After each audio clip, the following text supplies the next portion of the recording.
Mais j'aime trop comment ça va trop vite. En plein tournage de la vidéo, je tournais ma vidéo actualité en vous prenant l'accord de principe entre Gordon et Barcelone, tout ça, je donne mon avis sur le joueur, je dis aux gens qu'il faut arrêter de le critiquer autant que ça, de nous dire que Rashford c'est mieux, etc. Enfin bref, dégustez le moment les gars. Je fais mon actualité, je reçois une notification des abonnés qui m'identifient sur Twitter, je vois... c'est fait. Gordon à Barcelone. Déjà que j'étais hyper content de l'accélération sur le dossier. À peine je suis sur la fin de ma vidéo actualité, bam, ça tombe. Il sera demain à Barcelone, voilà, affaire conclue. Non, mais c'est incroyable. Évidemment, je vous affiche le dernier communiqué qu'on a au sujet de Gordon, c'est qu'il se rendra à Barcelone demain. Ça y est, c'est fait. Vous pouvez vous dire dans votre tête, c'est fait. Dormez ce soir en vous disant qu'on a une première recrue lors de ce mercato et c'est pas des moindres, c'est pas n'importe qui. Anthony Gordon, c'est excellent. Flick est déjà en train de se frotter les mains à l'idée de jouer avec ce genre de joueur. Bref, comme je l'ai dit, la vidéo qui suivra a été tournée avant d'avoir ce communiqué. Mais je disais déjà qu'il allait signer, que c'était tout comme, car on avait déjà un accord de principe, etc.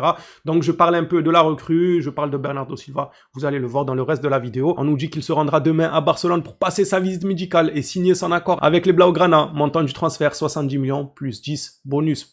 Allez, je vous laisse déguster la vidéo, moi, et me dire ce que vous en pensez dans l'espace commentaire. Faire passer Anthony Gordon pour le dernier des bourricots, ça, je ne vous laisserai pas faire. Non.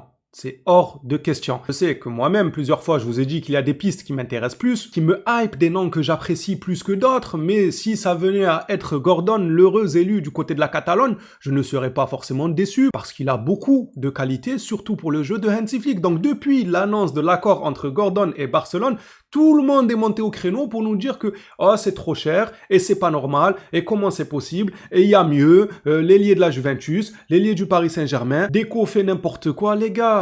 Non, faut doser les propos, faut mesurer ce qu'on dit. Vous pouvez ne pas être d'accord avec le transfert pour ceux qui ne le sont pas, parce que j'ai vu qu'il y en a quand même pas mal à qui l'idée fait plutôt plaisir, mais pour ceux qui sont contre, modérez les propos. Vous êtes trop dur. Non, trop dur avec la situation du club, etc. Il y a des choses qu'on ne sait pas. Comme hier, dans une des informations, on nous a dit des choses se passent.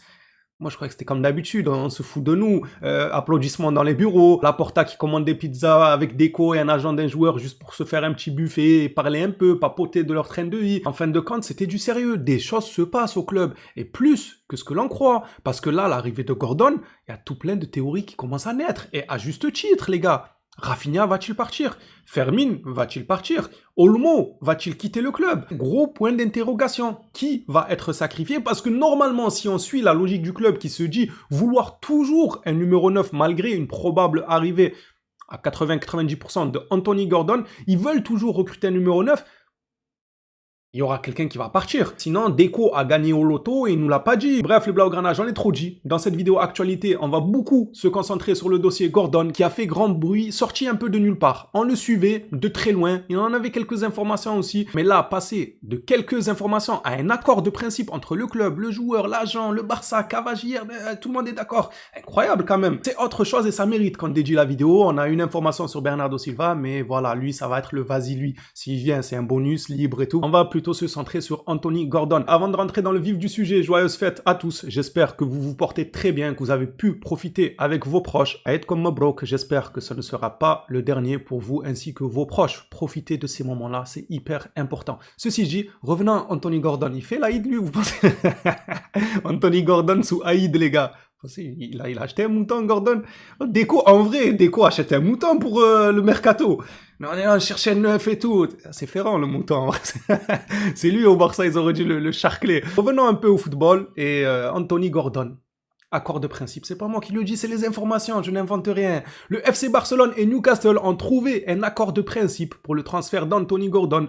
L'agent a bossé toute la journée avec les deux clubs d'Ildon. Oui, on a vu l'agent en image dans des vidéos partagées par Gérard Romero, il me semble, où on le voyait clairement à l'aéroport de Barcelone. Il a réellement bossé toute la journée. C'est à la fin de cette journée où ils ont dû enchaîner les réunions que cet accord de principe est né. Voilà ce qui a découlé de leur journée de travail. En ce qui concerne le salaire, on sera sur du 11 millions brut annuel, 50 de contrat. Les actionnaires de Newcastle ont validé le transfert. C'est fou quand même, on a cligné des yeux, il y a déjà un transfert de quasi bouclé. Non, applaudissez seulement. Vous le reconnaître quand le travail il est bien fait. Je sais, on va en venir aux théories de est-ce que quelqu'un va partir et tout. Je vais vous dire un peu ce que j'en pense. Bon, c'est pas quelque chose de révolutionnaire, c'est ce qui est le plus flagrant sans forcément officialiser quoi que ce soit. En tout cas, ça fait plaisir. Chicago à l'Aïd, le dossier a été bouclé en 2 temps 3 mouvements. Ça, c'est exceptionnel. Fabrizio Romano, lui aussi, a mis son nez dans le dossier. Le FC Barcelone se rapproche d'un accord pour Anthony Gordon. Bon, cette information, c'était avant l'accord de principe. Vous avez compris, mais c'est pareil. Le Here We Go est attendu sous peu. Le Barça devrait payer 70 millions fixes plus bonus. Le package total pourrait légèrement dépasser 80 millions.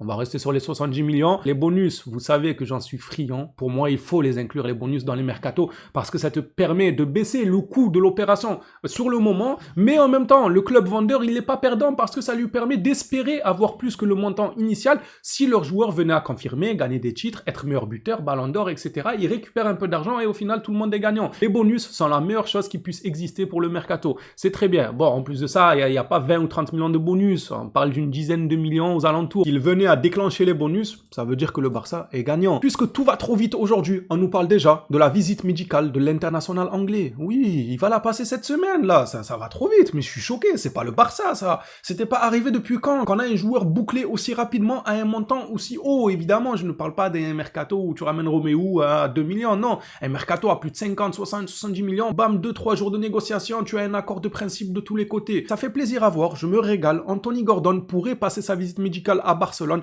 cette semaine. Maintenant, pour ceux qui sont un peu réticents à l'idée de jouer avec Gordon, oui, mais j'ai vu des gens me dire il est pas meilleur techniquement que Rashford. Tant qu'à faire, autant garder Rashford. Comparer Gordon à Rashford. En fait, je n'ai pas d'exemple concret à vous donner, mais vous déconnez totalement. Vous êtes mais à côté de la plaque. Les deux deals n'ont rien à voir. Gordon n'a rien à voir avec Rashford, mais à des années-lumière. Déjà, rien que dans l'aspect tactique de Hansi Flick, sa manière de jouer, la dépense d'énergie dont les joueurs ont besoin pour concrétiser le schéma de jeu de Hansi Flick, ça n'a rien à voir, les deux. Il y en a un, il marche sur le terrain, il se tue à la gonflette, le mec, il est carré, il est comme ça, on dirait il va soulever la fente sur le terrain, alors qu'on lui demande juste de s'adapter à un style de jeu. Et t'as un autre qui est plus dans l'explosivité, il est bon techniquement, il court beaucoup, il se dépense sans compter. Mais pour le jeu de Hansi Flick, c'est du pain béni, ça. Donc pourquoi vous le comparez? C'est quoi le rapport? Oui, on met 80 millions alors que Rashford c'est 30 millions. Oui, mais il n'y a pas que ça qui compte, les gars. Wesh, on n'est pas à Monopoly là, les gars. Comment? Lui 30, lui... Ouais, il n'y a pas que ça qui compte. Sinon, on va acheter quelqu'un à 10 euros. Voilà, on achète quelqu'un à 10 euros. On le met ailier, comme ça vous êtes contents. C'est vous qui payez les 70 millions. Faut arrêter au bout d'un moment, les gars. Tranquille, c'est pas nous, c'est la Portail Déco, je vous rassure. Votre compte en banque, il va pas bouger. Augustin seulement, on en a besoin. On a connu des temps durs. Maintenant qu'on peut boucler des joueurs aussi vite que ça, il faut juste applaudir et déguster le moment présent. Anthony Gordon, comme je l'ai dit, a beaucoup de qualités, dont l'explosivité, la technique, qui sont déjà deux qualités énormément appréciées par Hansi Flick. Un peu à l'image d'un Rafinha, d'un Luis Diaz, des joueurs qui sont assez bons techniquement, qui ont de l'explosivité, qui se dépensent sans compter. Maintenant, la question et la théorie qui est née suite à cet accord, c'est qui va partir? Est-ce que c'est Rafinha, étant donné que c'est un joueur à peu près similaire? Va-t-il partir alors que les dirigeants du club nous affirmaient il y a encore quelques semaines qu'il ne partira pas, qu'il se sent bien au club? Est-ce que lorsqu'on nous dit que quelque chose se passe au club, ça parle justement d'un départ douloureux comme ça? N'oubliez pas qu'il y a un journaliste aussi, quelques semaines, il a dit qu'il y aura un départ douloureux au club. Rafinha, pour les sentiments qu'il a avec le club, ce qu'il a apporté et tout, ça pourrait être déchirant de le perdre. La majorité, on pensait tous que c'est Koundé, moi le premier, mais peut-être qu'on va être pris à contre-pied et finalement c'est Rafinha. Alors moi la théorie, je peux lui donner de l'importance à partir du moment que tu mets 80 millions sur un ailier alors que tu as déjà Rafinha. Ça veut dire que on part du principe qu'il viendrait pour jouer sur le banc. Non, c'est pas logique. Non, tu vas pas acheter un joueur à 80 millions pour le mettre sur le banc. Vous êtes d'accord avec moi? Donc, petit 1, il vient, il jouera au poste de numéro 9, et le Barça ne prendra pas Alvarez, Joao Pedro ou quelqu'un comme ça. Et Rafinha gardera son poste, et ce serait Koundé qui va être vendu pour 80 millions du côté de Liverpool. Ou alors, il est venu pour jouer ailier comme la presse anglaise nous l'annonce. Pour la presse anglaise, à l'unanimité, il part pour jouer ailier gauche. À partir de là, c'est qui le titulaire? C'est Rafinha, c'est Gordon. Bon, la saison, elle est longue, il n'y a aucun problème avec ça. Il ne faut pas avoir peur de la concurrence. Au contraire, il faut, dans un club comme le Barça, avoir des joueurs de taille qui se concurrencent. Il y en a un qui se blesse ou qui est dans une mauvaise passe. Le deuxième est capable d'apporter la même, voire mieux que le premier joueur. C'est ce qu'il faut dans ce genre de club. On le voit avec le Paris Saint-Germain. Le mec, il te sort Kvara pour faire entrer Barcola. Oh, au bout d'un moment, tes défenseurs, tu souffles, t'en as marre. Tu subis Kvara tout le match, il sort, il te met Barcola. Mais faut abandonner. Non, mais faut abandonner quand t'es défenseur. T'as la flemme. Au bout d'un moment, tu te dis, je suis fatigué, moi, je vais pas faire que courir. Les mecs, ils sont techniques, ils sont cliniques, ils courent, ils galopent. Oh, au bout d'un moment, trop, c'est trop. Moi, j'aimerais ça pour le Barça, une concurrence comme ça, où lorsqu'un remplaçant rentre, c'est pour tuer la défense adverse, c'est pour achever et conclure le travail que son coéquipier aura déjà fait lors de la première heure de jeu. Maintenant, ça, c'est dans un monde idéal. Le PSG, c'est le PSG, l'argent, il coule à flot là-bas.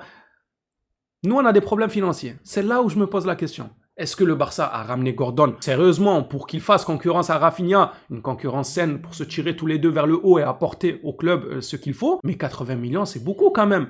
Ou alors, la théorie que tout le monde met en avant, Rafinha quittera le club. Et ça, vous en pensez quoi? Moi, personnellement, j'ai déjà fait le deuil de tout le monde. Je vous ai dit, hein, à part une ou deux têtes, là, Lamine Yamal, évidemment, Juan Garcia, évidemment que ça bouge pas, Pedri, évidemment, Gavi, évidemment. Voilà, on les compte sur les doigts, même pas de deux mains, les gars, d'une main. Une main, 5 doigts, on peut compter les joueurs imbougeables. Le reste, moi, j'ai fait le deuil. Voilà, que vous le vouliez ou non. Je suis honnête avec vous, je suis prêt à perdre n'importe qui après. Même s'il y a des joueurs que j'apprécie. Hein. Koundé, vous savez à quel point j'aime le profil, que ce soit sur le terrain et en dehors. Rafinha, pareil, en soi, j'ai rien contre lui, à part quand il fait cette technique dégueulasse.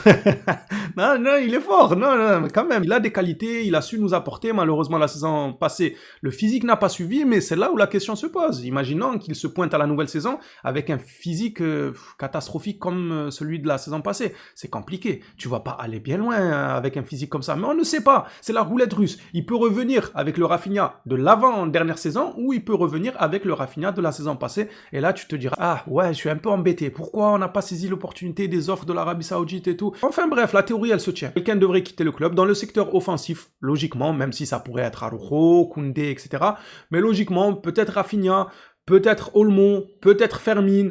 Il y a des têtes qui peuvent sauter. Moi, je n'officialise rien, je n'en sais rien. Je n'ai aucune information à ce niveau-là. Qui va partir, qui va rester. Pour le moment, je sais juste que Gordon vient. Je sais juste que le club ne fait pas une erreur en le prenant parce que le joueur a bon nombre de qualités et qu'il nous fallait un ailier dans tous les cas, on le savait. Juste, on ne s'attendait pas à ce que ce soit à ce prix-là, tout en nous disant que Rafinha allait rester. Mais si c'est le cas, allons-y seulement, les gars, ne vous plaignez pas. On dirait que vous êtes les agents des joueurs. Non, il y en a, ils m'énervent quand ils me disent, ouais, mais Rafinha, il est titulaire, il va pas jouer. Ben, qui joue pas? Ouais, mais Gordon, il va, ouais, mais qui joue pas? Qui est sur le banc, il aura le temps de jeu qu'il faut. Pareil pour Rafinha, il aura le temps de jeu qu'il faut. C'est les principes des grands clubs. Tu viens pas forcément pour dire, ah, moi, je joue titulaire, sinon je joue pas. Mais toi, t'es qui? T'es qui? Tu vas passer par la case-banc, tu vas nous prouver ce que tu vaux sur le terrain et tu gratteras du temps de jeu. Et pour le titulaire, tu es titulaire, mais fais attention à toi, derrière toi, il y a des gens qui poussent. Si tu es pas bon, tu vas t'asseoir. C'est comme ça, les grands clubs. Maintenant, j'ai du mal à croire, dans la situation du Barça, qu'ils veulent vraiment garder Gordon à 80 millions, en plus de Rafinha, en plus de Olmo, en plus de Fermin. Bah, ils jouent pas au même poste, mais c'est le secteur offensif. Comme je vous ai dit, ça peut être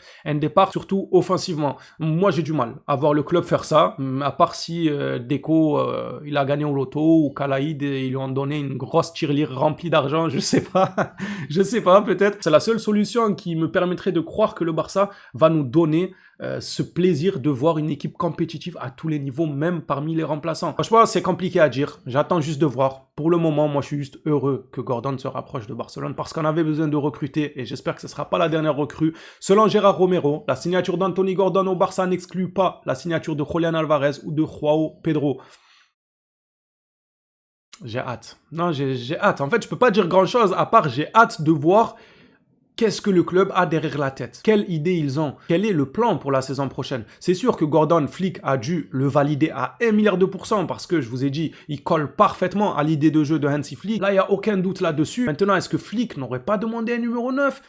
Ou est-ce qu'ils lui ont dit qu'on peut, malgré l'arrivée de Gordon, prendre un numéro 9 ainsi qu'un défenseur central? Il y a trop de situations possibles. C'est là où c'est compliqué de tirer quelque chose de vraiment concret. C'est dur. Il y a tout qui peut se passer. Gordon, il peut jouer 9. Il peut jouer ailier. Ça veut dire que tu peux ne pas recruter de 9 et jouer avec Gordon et garder Rafinha. Gordon, il peut jouer ailier. Tu peux vendre Rafinha, tu peux vendre un autre joueur et garder Gordon et prendre un défenseur et prendre un attaquant. Les issues sont nombreuses. De ce fait, tu ne peux pas tirer de conclusion et te dire c'est sûr, c'est ça qui va passer. C'est juste impossible. Beaucoup de possibilités s'offrent à nous et moi j'aime trop ça, que ce soit sur le mercato ou que ce soit les joueurs qu'on aura à notre disposition pour ensuite choisir avec quel 11 on commence, qui va où et tout. Moi j'aime trop, le choix c'est important. Ces dernières saisons on a cruellement manqué de choix, on a vu à peine un joueur se claquer, que ce soit défense, milieu, attaque, il y a toute l'équipe qui était décimée, on attendait que son retour. Je disais vas-y, il n'y a pas l'autre, il n'y a pas l'autre. L'équipe elle est différente avec Rafinha et sans Rafinha, différente avec Yamal et sans Yamal, différente avec Pedri et sans Pedri. C'est bon au bout d'un moment, vivement que des joueurs de taille Taille vienne prendre le relais en tant que remplaçant. À partir de là, on ne peut pas se plaindre. Justement, en parlant de joueurs qui pourraient prendre le relais en tant que remplaçant de Taille, Bernardo Silva en fait partie. Je sais que beaucoup n'en veulent pas.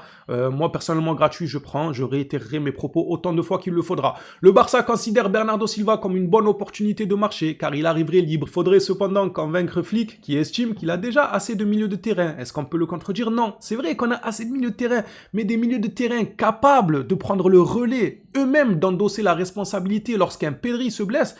Il y a qui?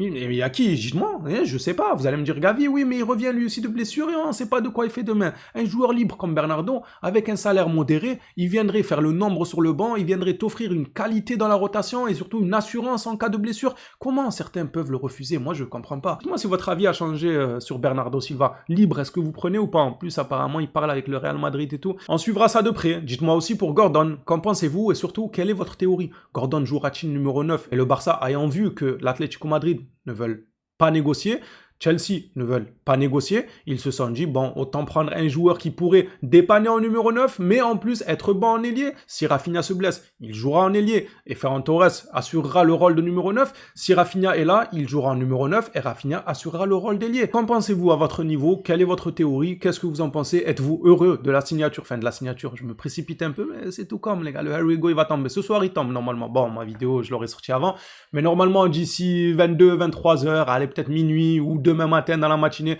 ça tombera parce que le Barça tient à le signer avant la Coupe du Monde. Donc c'est une question de quelques semaines maximum. Les Blaugrana, à votre tour de jouer dans l'espace commentaire. Dites-moi tout ce qui vous passe par la tête en ce moment, de la joie, de la colère, de la déception, un questionnement. Dites-moi tout. On s'attrape à la prochaine sur le Barça. D'ici là, prenez soin de vous les phénomènes.